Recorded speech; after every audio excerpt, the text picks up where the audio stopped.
నమస్తే తెలంగాణ ప్రజలందరికీ. నేను శనిగారపు కమలాకర్, రాహుల్ గాంధీ ఫాలోవర్ ఫ్రంట్ ఈ తెలంగాణ రాష్ట్ర అధ్యక్షునిగా. కేటీఆర్ గారు మతిమరుపుతో మాట్లాడుతుండ్రా, మరి మతి భ్రమించిందా?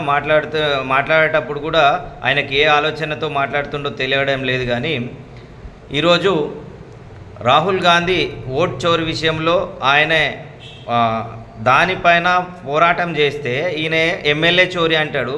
పిచ్చిలేసిందా కేటీఆర్ గారు? మీకు గతంలో మీరు కాంగ్రెస్ పార్టీకి సంబంధించిన ఎమ్మెల్యేలను తీసుకున్నది మీరు కాదా? మీరు చోరీ వేయలేరా? మరి మీరు దొంగతనం చేసినట్టు కాదా? రాహుల్ గాంధీనే చోరీ కియా, రాహుల్ గాంధీ పార్టీనే ఎమ్మెల్యేకు చోరీ కియా, అది ఇది మాట్లాడితే మీరు మతి భ్రమించి మాట్లాడుతున్నారని తెలంగాణ ప్రజలకు తెలుస్తుంది. మీరు రాహుల్ గాంధీ గారిని ప్రశ్నించేంత సీన్ లేదు, మీది ఆ స్థాయి కాదు.